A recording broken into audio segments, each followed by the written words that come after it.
problem from yesterday. So before we start our last section of the chapter, we are going to do one problem.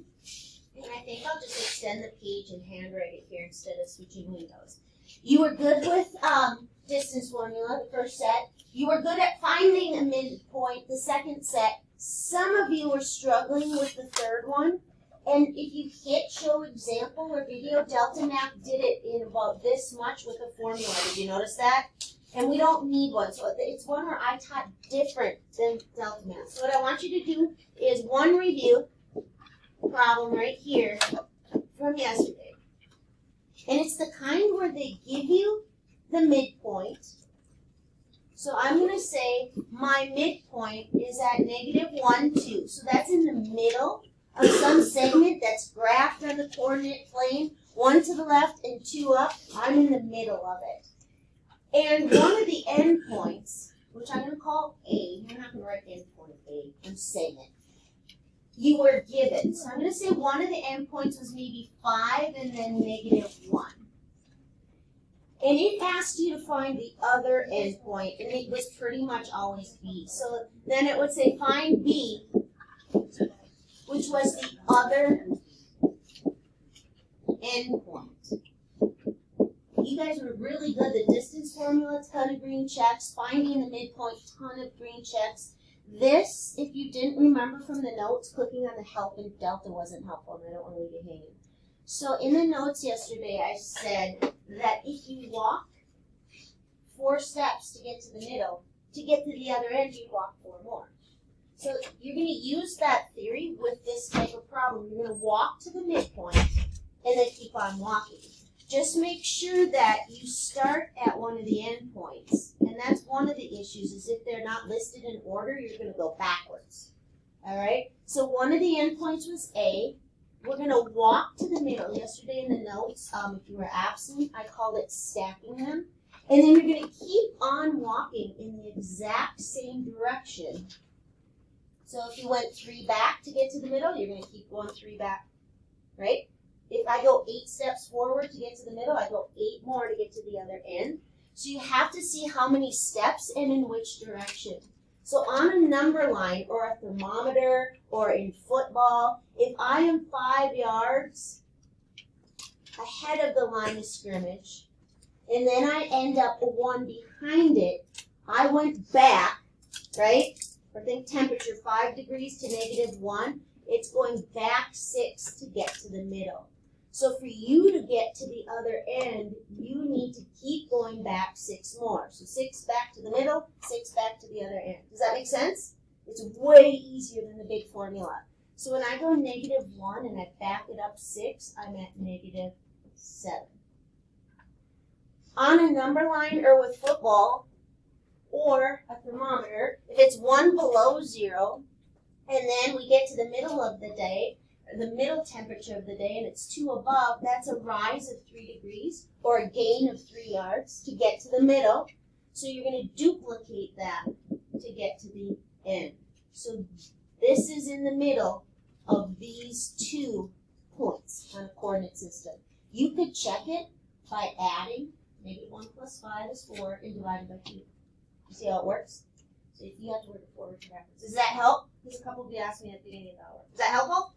Yes, sir. We good? Walk to it and walk away. All right. So now what we're going to do is take some notes. I'm going to go here, and we're going to fill in this chart. We're going to be finding some perimeters and some areas of just some basic shapes. Second semester gets really pumped up with the shapes you find, the areas of, like you'll be working with hexagons and decagons and things you've never found the area of. But this chapter 1 is kind of to set you up, so this should be pretty familiar. You should know that perimeter of a figure is the distance around it. In the real world, we find perimeter when we put up fencing. We find perimeter when we put crown molding up on the ceiling. When you're doing a baseboard in the bedroom, that's all perimeter. It's the distance around. So if I wanted to put some, like that maroon strip that's on the floor there, if I were ordering that, I would just add up all of the sides of the room. So that's really all you do is add all sides. So perimeter is the distance around, and all you need to do is add the sides. That becomes a problem though if your shape's a circle, because the circle doesn't have sides, right? Anybody? No circles. I mean, no sides on a circle. So let's go draw a circle. That was a good circle. They should be clapping. Come on. That was a good, thank you. Well, I guess it has a little, that was one of the better circles I've ever done. So proud of myself. All right. So when we have the circumference of a circle, it's still the distance around. We just can't add the sides because it doesn't have any. All right? So we still need to kind of figure out how far around that is. So basically, if I were to tell Owen walk around this, I want to know how many feet, yards, miles. Maybe it's a circular track outside, right? Around it is the circumference. It's dependent on two things. This length, do you remember what that's called? That red line? That's a radius. If you're given the diameter, which is all the way across, you're going to have to cut it in half. Okay? So our circumference formula is C equals, and that's what you'll want to write yourself a note, NC up here, and circle it, which means I would put this on my note card. When we talk about beefing up your note card on Wednesday and Thursday, in prep for the test, I would draw this chart. Or maybe today if you finish early. All right? So our circumference is going to be 2 times pi. You can put a dot in there if you want to tell yourself to multiply. Times that radius. So whatever calculator you're using, I'm going to have you take it out right now and find your pi button. On the graphing calculators, it's locked above, so you have to hit second, and then below the clear button, there's that caret key. You have to hit second that. On the TI-30s, can I see that, honey? On the TI-30s, it's its own button.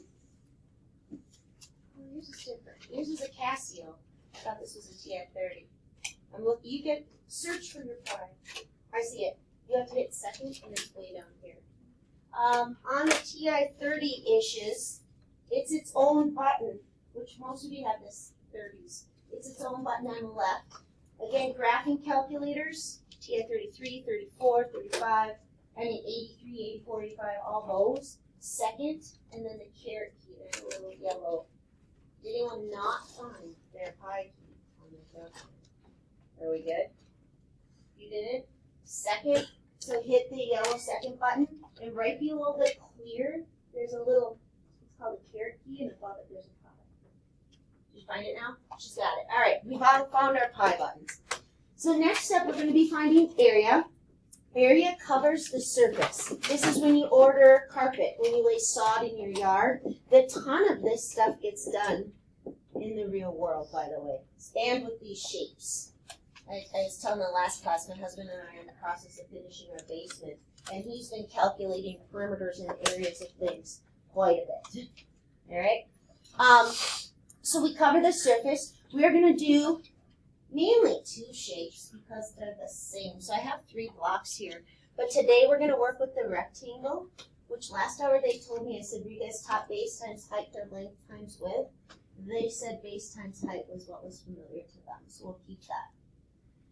For area, all you need to do is multiply base times height. So to cover the surface of this room, I'd measure, multiply, and then it'd tell me how many of these 1 by 1 squares of tile to order. Does that make sense? For the circle, boom. See, that one's not as good. I told you that black circle is one of the better hand-drawn circles in the whole world.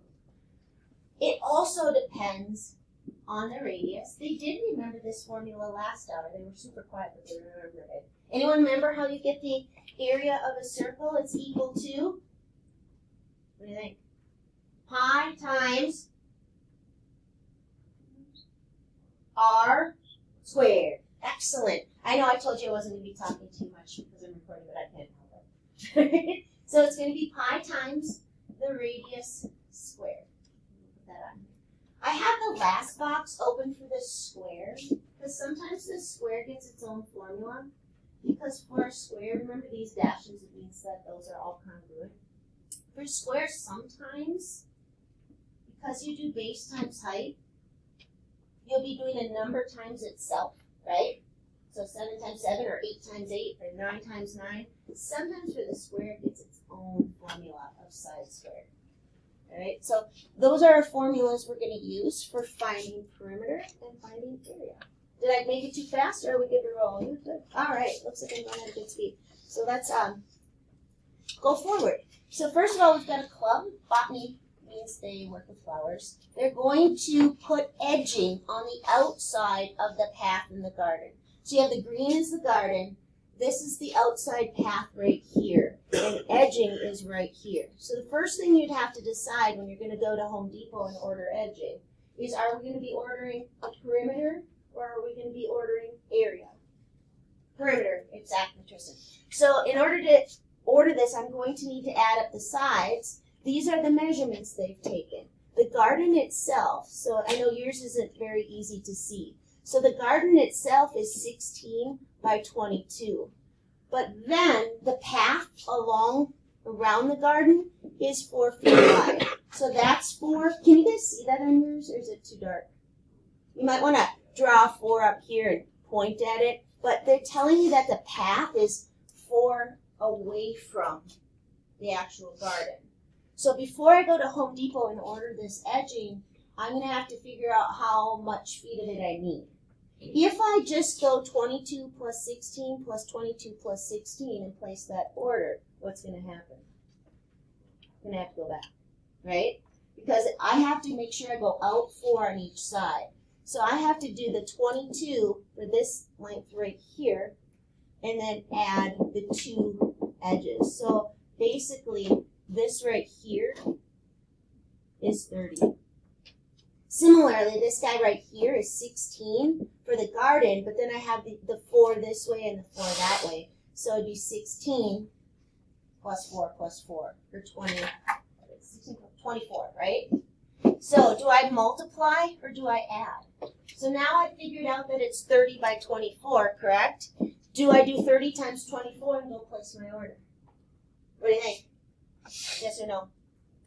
No, right? Then I'd have way too much, right? I have to make sure that I walk around it. So I have the 24 across the top, plus 30 to go down, plus 24, plus another 30. I'd have to add them all up. We did that on the calculators last time. We had 108. So now I'm ready to place my order for the edging, right? So I go to Home Depot. Do I tell them that I want 108 feet of fence? Or edging, I guess it says. Or 108 feet square of fence. Feet. Right? Because I'm just going around it. If I ordered 108 square feet, they would be like, that's weird. We don't sell edging in square blocks. Right? It's in strips. So you're going to have to decide on some of your problems whether you're adding or multiplying based on perimeter or area. So now we're going to move on to the circle. When you name it with its center. So this guy would be called circle T. Its radius, this shouldn't have an apostrophe, that's bad grammar. Its radius is this length, 4 centimeters. And I'm going to take this off of here. I'm going to say, what is the diameter? If the radius is 4, right, the diameter would be all the way across, and it would be 8. Your formula still use the radius, so watch on your worksheet. If they give you the whole way across, you have to cut it in half. And that happened, Miss Monroe, didn't it? Some of them, they gave them the diameter, so make sure you watch out for that. So now it's asking me for the circumference of the circle, and we have our formula, so go look at it. If you remember, great, then don't put it on your note card. If you don't, you would go to your little chart we made and you write 2 times pi times the radius. The radius was given as 4, so you go 2 times pi times 4. But if you look up here, it says to give your answer 2 ways. The nearest tenth means go to your calculator. In terms of pi means you're going to leave pi in your answer. Pi goes on forever and it never repeats itself. There's about 100 digits of it out there on the wall that have been painted as 3.1415926. 653588979 323846626. You don't want to work with that, correct? So a lot of times what we'll do to keep our exam answer exact, go ahead and draw your own circle that. You keep that in your answer, That's what it means in terms of pi. It means when you say your answer, I want you to say the word pi. And then you do the other math on its own. So you just do the 2 times 4, you leave the pi out, and you put it in your answer. The exact answer is 8 pi, and nobody can tell you what pi is. All right? But if it says to the nearest tenth, that's where you go to your calc. So this is in terms of pi. To the nearest tenth, go ahead on your calculators, hit 8, and then hit your pi buttons. And make sure you can get it to the nearest tenth. All right? It's going to be 24 point something. This pi is so close to 3. I said 3.1415, so it's going to be a little over 24. 25.13. So if it says to the nearest tenth, we'll do 25.1. Okay? These are the same answer. This one's called in terms of pi. So on your worksheet, when it says in terms of pi, thanks. When it says in terms, I'm just recording, so. When it says in terms of pi, you should read your answer, like in pi. You should say that word. All right? So the next thing I'm going to do is put one more little bullet point on here. We're going to find the area as well. So let's do find area. And we'll do it both in terms of pi and to the tenths. So our area formula is pi times the radius squared, right? So we'll pop that on there. You look and ask yourself, did they give me the radius? Yes. If not, you better cut it in half.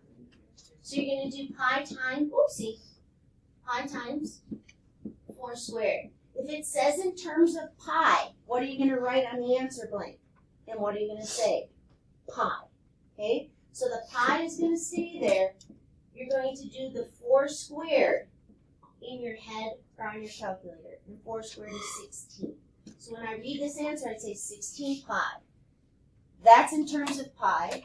If I said to the nearest tenth, again, you'd hop on your calculator and round it. What is 16 pi on your calculators? 50 what? 50.26, so we'll say about 50.3. So again, equivalent answers. You won't probably on your test mess that up because I think I made those multiple choice. But on your worksheet, it's open-ended. So make sure you know in terms of pi versus not. So the next one up is to find the perimeter of that triangle. And again, perimeter, we have to add up all those sides. So a triangle has 3 sides. So go ahead and do this. And we're going to go fill in those 3 side legs. When you have a right triangle like this, right, it means you have a horizontal leg and a vertical leg, and those are super easy to find the length of.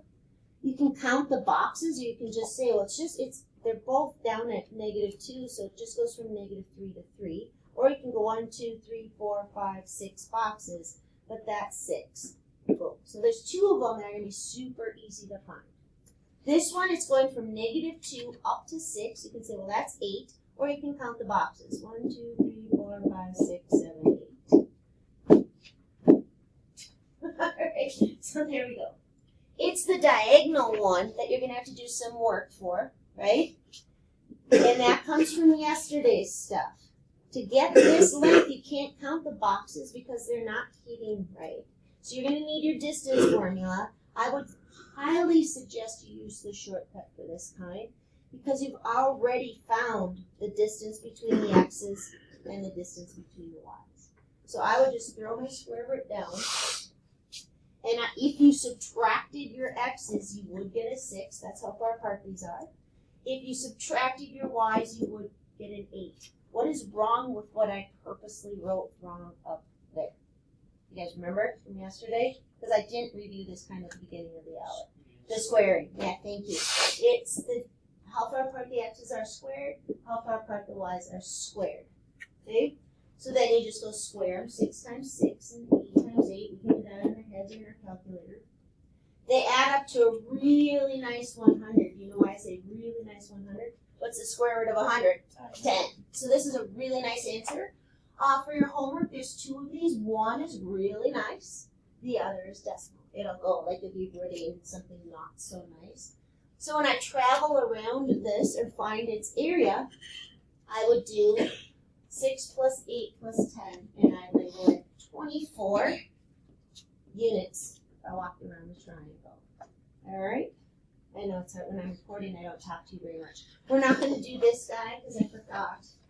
We actually did just do a new floor in our bar area. But I forgot to look at the box. So I was planning on it, but I did do it. So we're going to go make a rectangular banner.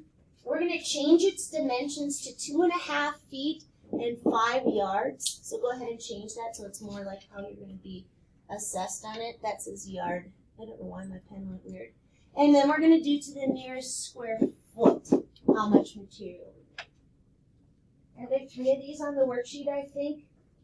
I believe so. The reason I'm yelling be careful on there is because one length was measured in feet and the other was measured in yards. And you have to have the same units before you get the area of that.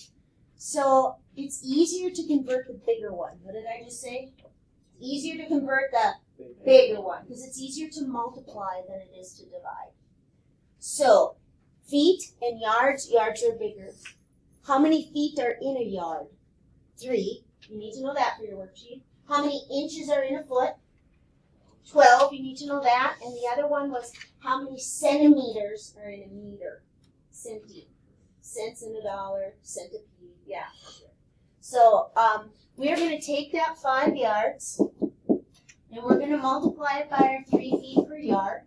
And I know in science they have you do it with like the unit analysis if you like to see that. But we are going to be having 15 feet by 2.5 feet. So make sure you convert the bigger one to the smaller unit by just multiplying. How many feet are in a yard? 3. So now it's a 15 by 2.5. And if you did that on your calculator, you would get a 37.5. Now with my label. So now I go to Joann Fabrics to order some fabric. Do I order, I probably ordered 38, I probably round. But do I order 38 feet or square feet? What do you think? Am I doing the whole thing or just around it? Square feet. Yeah, actually, that type of stuff is ordered by the yard, but this is all I'm going to say about that. All right, so last step. You also have to know how to work with what I would call funky shapes. We'll just do one of these. One funky shape.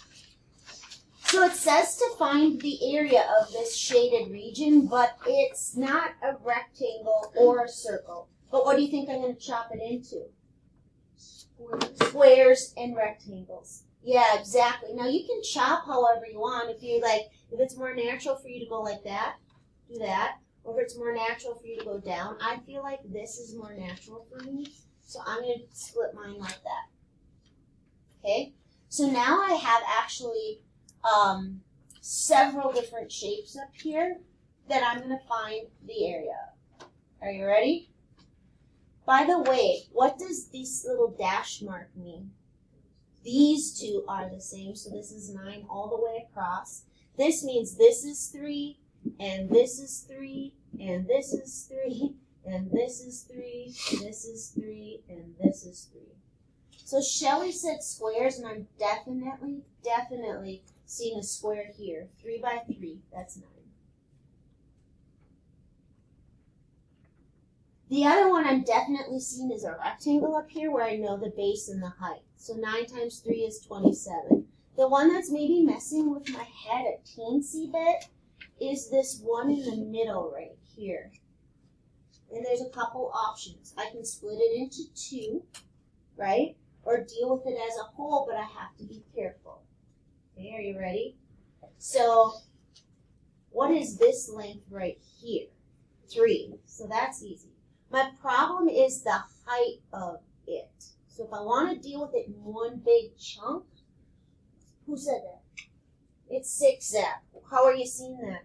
Well, the one side is 9, then you minus that 3. Exactly. So what he's saying is, I'm going to go highlight this so people watching the notes can't see me point, so just give me 1 second.